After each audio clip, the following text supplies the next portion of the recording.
مفتی صاحب کیا کیکڑا کھانا جائز ہے؟ فقہ حنفی میں صرف مچھلی کھا سکتے ہیں، مچھلی کے علاوہ کچھ بھی نہیں کھا سکتے، نہ جھینگا نہ کیکڑا نہ کچھ اور اس کے دلائل بھی بڑے مضبوط ہیں۔ تو باقی امام شافعی کی رائے میں جائز ہے کھانا، تو ایک فقہ کو فالو کریں، پھر ساری پابندیاں اسی کی۔ جھینگا کھانے کے لیے شافعی بن جاتے ہیں، کیکڑا کھانے کے لیے امام شافعی بنا ہوا ہے، اور جب خون نکلتا ہے باڈی سے یا کسی بچی کو ہاتھ لگایا تو کہتے ہیں امام شافعی کے خون نکلا باڈی سے تو اب کہتے ہیں امام شافعی کے ہاں وضو نہیں ٹوٹتا۔ ایسا ہی ہے نا، امام شافعی کے یہاں بلڈ نکلنے سے وضو نہیں ٹوٹتا، تو کبھی شافعی بنتا ہے کبھی حنفی بنتا ہے، یہ ٹھیک نہیں ہے۔ ایک فقہ کو فالو کرو۔ تو یہاں بر صغیر میں 99% لوگ اہل سنت میں فقہ حنفی کو فالو کرتے ہیں، بلکہ اس سے بھی زیادہ، باقیوں کا ریشو تو 1% سے بھی کم ہے۔ تو ایسے میں آپ جب ایک فقہ کو فالو کر رہے ہو تو پھر پوری پابندیاں اس کی لو۔ ایک صاحب کہنے لگے سعودی عرب کے علماء جو ہے وہ کہتے ہیں کہ مچھلی کے علاوہ بھی سب چیزیں حلال ہیں، وہ یہ بھی کھا لیتے ہیں گو۔ تو میں نے کہا بھائی پھر سعودی عرب کے علماء تو یہ بھی کہتے ہیں کہ ایک نماز چھوڑنے سے انسان کافر ہو جاتا ہے، نکاح بھی ٹوٹ جاتا ہے، شیخ بن باز کا تو یہ فتویٰ ہے۔ تو کہنے لگے یار یہ تو میں نہیں مانتا۔ میں نے کہا پھر یہ کیکڑا کھانے کے لیے آپ سعودیہ کے فتوے کو مان رہے ہو؟ نماز جب چھوٹتی ہے، نکاح بھی گیا آپ کا، سارا دن بیٹھ کے نکاح کی تجدید ہی کرتا رہے گا، اتنا مہر کہاں سے لائے گا؟ ہر دفعہ نکاح میں نیا مہر رکھنا پڑتا ہے، کروڑوں روپے کا مقروض ہو کے دنیا سے جائے گا۔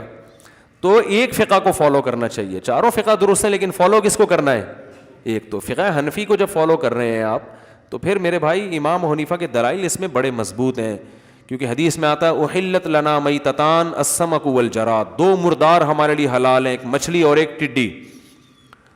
اور سمندر کی ہر چیز کو اگر حلال قرار دیا جائے تو سمندر سے تو ایسا ایسا گند نکلتا ہے کہ آپ کی سوچ سے بھی بالا تر ہوگا وہ۔ تو اس لیے صرف مچھلی کی تو 20 قسمیں ہیں، مانگڑا مچھی ہے، گھسر مچھی ہے، مشکا ہے، اور کیا ہے، کند ہے، اور کیا ہے۔ کراچی میں یہ ورائٹیز ملیں گی، یہ بھی آپ کو کراچی سے باہر نہیں ملے گی۔ میں نے وہ بھی کھائی ہے، سوات کی جو مشہور مچھی ہے، کیا نام ہے اس کا، ٹراؤٹ، مزہ نہیں ہے وہ۔ جس نے کراچی میں مچھیاں کھائی ہوئی ہیں اس کو نہیں آئے گا وہ مزہ۔ آپ کہہ سکتے ہیں وہ فارم کی ہوگی، فارم کی نہیں، سچی مچھی کی، بالکل شکار والی مچھی بھی کھائی ہے وہاں پہ، مزہ نہیں ہے۔ کراچی میں مچھلیوں کی ورائٹیز، ٹھیک ہے، پنجاب کے اپنے فضائل ہیں، ہمارا مقصد کوئی یہ نہیں کہ پنجاب میں بہت اچھا ٹماٹر پیدا ہوتا ہے، کینو مالٹے پنجاب سے ہی آتے ہیں، بہت ساری چیزیں پنجاب میں، گندم ہے، بہت ساری چیزیں، لیکن کچھ چیزیں کراچی کی ہیں۔ وہ مچھلی بھی کہاں ملتی ہے؟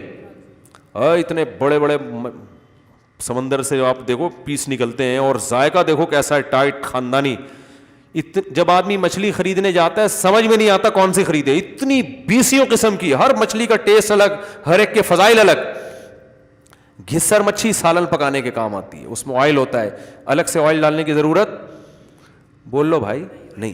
سنگھاڑا مچھی سستی ہے، اس میں بھی آئل ہوتا ہے، صحت کے لیے بہت اچھی ہے۔ اور آپ کا مشکا ہے، مزہ نہ آئے پیسے واپس۔ سرمئی مجھے پسند نہیں ہے۔ پاپلیٹ ہے، پاپلیٹ کے فضائل بیان کرنے کی ضرورت بولو نہیں ہے۔ پھر یہاں شکار کی مچھی الگ ہے اور اسٹور کی مچھلی الگ ہے۔ روز شکار والی اگر تازہ بالکل کھانی ہے 100 روپے ریٹ اس کے زیادہ ہوتے ہیں، رپورٹ پیش کر رہا ہوں۔ تو وہ آپ نے کیا کیا کہ شکار کی مچھی کھا لو آپ، وہ بھی آپ کو فشری میں ملے گی۔ فشری جاؤ تو آدمی پاگل ہو جاتا ہے وہاں جا کے، اتنا مال یار، سمندر ایسے نکال رہا ہے، رزق اللہ کی قدرت نظر آتی ہے۔ میں تو فشری جا کے کہتا ہوں فیملی پلاننگ والوں کو بلاؤ، یہ منظر دکھاؤ۔ مجھے کہتے ہیں نا رزق کی کمی ہو رہی ہے، بچے پیدا ہو رہے ہیں، کہاں سے کھائیں گے؟ اللہ بتا رہا ہے صرف ایک سمندر ہی تمہیں اتنا کھلا سکتا ہے، باقی تو باقی ہے، اور ذرائع تو بہت ہیں۔ فشری میں جاؤ اور لانچیں صبح فجر سے پہلے جاؤ، کبھی لانچیں آ کے لگتی ہیں، ایسا مال نکلتا ہے یار، ایسا لگتا ہے سمندر پھینک رہا ہے، کہہ رہے کھا لو بس، آ کے کھاؤ، رو نہیں، ٹھیک ہے نا، ٹینشن نہ لو، یہ غربت یہ بکواس چھوڑ دو۔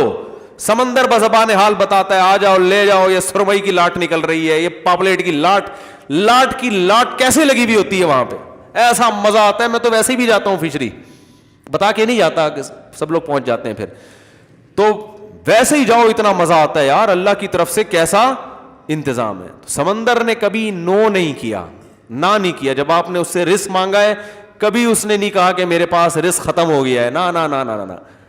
سمندر ہمیشہ خوش کرتا ہے, کہتے ہیں لے جاؤ بھائی. تو مچھلیوں کی اتنی قسمیں ہیں, مجھے تو یاد بھی نہیں ہوتی. آنگڑا مچھی, بانگڑا مچھی, پتہ نہیں کون کون سی قسمیں. بنگلہ دیش کے لوگوں کو بہت اچھی طرح نام یاد ہوتے ہیں, وہ کانٹوں سمیت کھاتے ہیں. بنگلہ دیش کے لوگوں کو دیکھا مچھلی کھاتے ہوئے کبھی؟ کانٹوں والی مچھلی منہ میں رکھیں گے, چبا چبا کے کانٹے ایک طرف نکال کے پھینکے. پتہ نہیں یار کوئی اندر آٹومیٹک آلات لگے ہوئے ہیں کیا ہیں جو کانٹوں کو ایک طرف کر رہے ہوتے ہیں. وہ بہت زیادہ کھاتے ہیں نا, تو عادی ہو گئے. انہوں نے گھما کے کانٹے نکالے, مچھلی نکل گیا. پتہ نہیں کیسے کھاتے ہیں یار. تو اتنی قسموں کی مچھلیاں ہیں, تو آپ کو کیکڑے کی طرف جانے کی ضرورت کیا ہے؟ تو ضرورت کیا ہے یار؟ تو احتیاط ہے, چھوڑ دو یار اس کو. البتہ بزنس جائز ہے, کیونکہ فقہ شافعی میں, فقہ حنبلی میں جائز ہے کیکڑا کھانا بھی. تو ایک چیز بزنس اس پروڈکٹ کا حرام ہوتا ہے جو پورے تمام ائمہ کے نزدیک ناجائز ہوتی ہے. وہ ہوٹل میں ہم چند دن پہلے گئے کھانے کے لیے, تو اس نے کہا جھینگا لاؤں, میں نے کہا نہیں بھائی مچھلی لے آؤ. کہہ رہے جھینگا کیوں نہیں کھاتے؟ میں نے کہا اس کو جائز نہیں سمجھتا میں. تو ایک دم وہ کہنے لگے یار پھر تو ہمارا کاروبار حرام ہو گیا. تو میں نے کہا کھلاؤ, جو کھا رہا ہے اس کو کھلا دو, خود نہیں کھاؤ.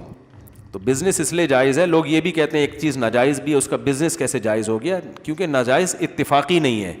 اہل اسلام میں بعض بڑے بڑے مجتہدین اس کے جائز ہونے کے بھی قائل ہیں. تو اگر ایسا حرام ہوتا نا جیسے کتے بلی ہوتے ہیں, تو پھر تو بزنس بھی جائز نہیں ہوتا. تو اسی طرح اب یہ اس طرح حرام نہیں ہے, تو اختلافی مسئلہ ہے.